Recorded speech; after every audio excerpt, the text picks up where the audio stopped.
Royal Challengers Bengaluru IPL 2026లో retention చేసుకున్న players list, release చేసిన players list and total players, overseas slots, remaining ఎంత amount ఉంది అని క్లారిటీకి చెప్తాను. 1 by 1 క్లారిటీగా వినండి.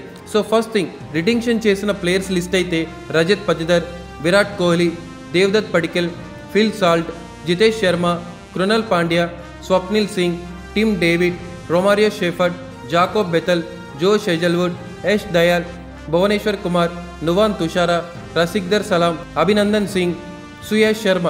సో వీళ్ళైతే రిటెన్షన్ చేసుకున్న ప్లేయర్స్. వీళ్ళల్లో ఎవరు కీ ప్లేయర్స్గా మారుతారనిపిస్తుందో క్లారిటీ చెప్తాను వినండి. రజత్ పతిదార్ గురించి చెప్పాలంటే రీసెంట్గా ఇంజురీ అయింది. సో ఇంజురీ నుంచి కంబ్యాక్ ఇవ్వటం అంత ఈజీ కాదు. ఇలా ఇంజురీ నుంచి కంబ్యాక్ ఇచ్చి మళ్ళీ ఫామ్లోకి రావటం సో కొంచెం కష్టమైన అని చెప్పాలి. అలాగే రజత్ పతిదార్ అయితే తన మ్యారేజ్ను కూడా పోస్ట్ పోన్ చేసుకున్నాడు, కేవలం ఆర్సీబీకి క్యాప్టెన్సీ కోసం, ఆర్సీబీ కోసం. సో అలాంటిది కంబ్యాక్ ఇవ్వడంలో పిహెచ్డి చేస్తున్నాడు రజత్ పతిదార్. సో పక్కాగా ఐపీఎల్ టైంకి సెట్ అయిపోతాడు, నో డౌట్. ఇంకా నెక్స్ట్ విరాట్ కోహ్లీ అంటే ఆర్సీబీకి బ్యాక్ బోన్ అని తెలుసు. విరాట్ కోహ్లీ అంటే ఆర్సీబీకి రాజ్ అని తెలుసు. విరాట్ కోహ్లీ అంటే ఢిల్లీకైనా బెంగళూరుకైనా ఉన్నది ఒక్కటే మొగుడు అని అందరికీ తెలుసు. సో విరాట్ కోహ్లీని రిటైన్ చేసుకున్నారు. ఇంకా విరాట్ కోహ్లీ ఈ సంవత్సరం కీ ప్లేయర్గా మారతాడా లేదా అంటే ప్రతి సంవత్సరం కీ ప్లేయర్గా మారిపోతూనే ఉన్నాడు. ప్రతిసారి యంగ్స్టర్స్తో పోరాడుతూ ఆరెంజ్ క్యాప్ లీడర్ బోర్డులో మళ్ళీ ప్లేస్ని దక్కించుకుంటాడు, టాప్ 5లో ఉంటాడు. సో అది విరాట్ కోహ్లీ రేంజ్. ఇంకా ఫ్యూ ఇయర్స్గా చూసుకుంటే అండ్ లాస్ట్ ఇయర్గా చూసుకుంటే విరాట్ కోహ్లీ కూడా ఆరెంజ్ క్యాప్ లీడర్ బోర్డులో దూసుకెళ్ళిపోతున్నాడు. సో విరాట్ కోహ్లీ పక్కా కీ ప్లేయర్. ఇంకా నెక్స్ట్ రీప్లేస్మెంట్ రూల్ ప్రకారం వచ్చిన దేవదత్ పడిక్కల్ అద్దరు కొట్టేశాడు, ఇంప్రెస్ చేసేసాడు. అండ్ వేరే టీమ్స్లో అస్సలు ఆడట్లేదు, ఆర్సీబీ మాత్రం అద్దరు కొట్టేస్తున్నాడు ఆర్సీబీ తరఫున. ఇంకా ఫిల్ సాల్ట్ అయితే ఫైనల్స్కి రాకూడదు, ఎందుకంటే ఆల్రెడీ బేబీ బాయ్ పుట్టిన సంతోషంలో ఉన్నాడు. కానీ వాళ్ళ వైఫ్ నువ్వు వెళ్ళాలి, ఆర్సీబీ తరఫున ఫైనల్స్ ఆడాలి, ఆర్సీబీని గెలిపించాలి అని మోటివేట్ చేసి మరీ పంపించింది. ఆర్సీబీ అంటే ఎంత పిచ్చి, ఎంత ప్రేమో మీకే అర్థమవుతుంది కదా.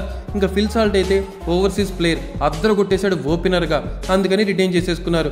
ఇంకా జితేష్ శర్మ ఆల్వేస్ కీ ప్లేయర్గా మారిపోతాడు. రీసెంట్గా పిక్స్లో ఫామ్లో ఉన్నాడు, ఏషియా కప్కి సెలెక్ట్ అయ్యాడు, ఐపీఎల్లో అతనికంటూ ఒక గుర్తింపు వచ్చింది. ఇప్పుడు టీమిండియాలో ఒక ప్లేయర్గా మారిపోయాడు. జితేష్ శర్మ ఫినిషర్గా అద్దరు కొట్టేస్తున్నాడు. ఇంకా కృణల్ పాండ్యా ఆల్రౌండర్గా ర్యాంపేజ్.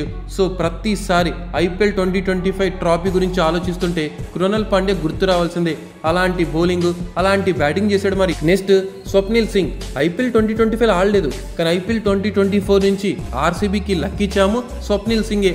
సో పక్కాగా ఇతన్ని రిటైన్ చేసుకోవాలి, ఎందుకంటే మంచి ఆల్రౌండర్, అద్భుతమైన స్పిన్ బౌలింగ్ చేయగలడు.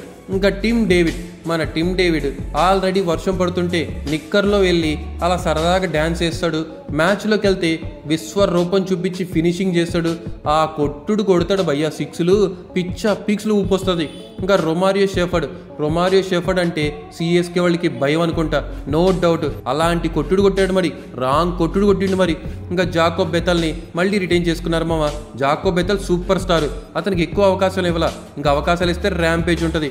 జోష్ Hazlewood back bone of RCB bowling unit. Yash Dayal ఇక్కడ ఎనిమి అయిపోతాడు సిఎస్కే ఫ్యాన్స్కి అయితే. భువనేశ్వర్ కుమార్ మళ్ళీ రిటైన్ చేసుకొని చాలా మంచి పని చేశారు. నువాన్ తుషారా, మలింగా లాంటోడు. ఇంకా వీళ్ళని రిటైన్ చేసుకొని ది బెస్ట్ అనుకున్నారు. సుయాష్ శర్మని కూడా రిటైన్ చేసుకున్నారు. ఇంకా రిలీజ్ చేసిన ప్లేయర్స్ వచ్చేసరికి స్వస్తిక్ చికారా కొంచెం విరాట్ కోహ్లీకి కేర్ టేకర్గా మారి అండ్ సోషల్ మీడియాలో హల్చల్ చేసిన స్వస్తిక్ చికారాని అయితే రిలీజ్ చేశారు. ఇంకా మయాంక్ అగర్వాల్ని, టిమ్ సీఫర్ట్ని, లియామ్ లివింగ్స్టన్ని, మనోజ్ని, లుంగి ఎంగిడిని, బ్లెస్సింగ్ ముజర్వానీని, మోహిత్ రాతే, ఈ అందరి ప్లేయర్స్ని అయితే ఆర్సీబీ వాళ్ళు రిలీజ్ చేశారు. ఇంకా టోటల్ ప్లేయర్స్ వీళ్ళకి 17 అండ్ ఓవర్సీస్ స్లాట్స్ 2 ఉన్నాయి. వీళ్ళ దగ్గర ఇంకా ఎంత అమౌంట్ ఉందంటే 16,40,00,000 ఉంది. సో మినీ ఆప్షన్లో కొంచెం హల్చల్ చేయొచ్చు. ఇంకా లియామ్ లివింగ్స్టన్ లాంటి ఒక బెస్ట్ బ్యాట్స్మెన్ని తీసుకోవాల్సిందే ఒక మిడిల్ ఆర్డర్లో. అంటే లియామ్ లివింగ్స్టన్ని కాదు, సో వాళ్ళ టార్గెట్ అది రసల్ అయితే బాగుంటుంది, ఎందుకంటే కేకేఆర్ వాళ్ళు రసల్ని వదిలేశారు. ఇంకా ఆర్సీబీ వాళ్ళు రసల్ని తీసుకుంటే మసాలా మాస్ జాతర ఊచకోతుంటుంది అని నా అభిప్రాయం. సో చూద్దాం, ఆర్సీబీ స్క్వాడ్ అయితే చాలా అంటే చాలా బాగుంది, చాలా స్ట్రాంగ్గా కనిపిస్తుంది.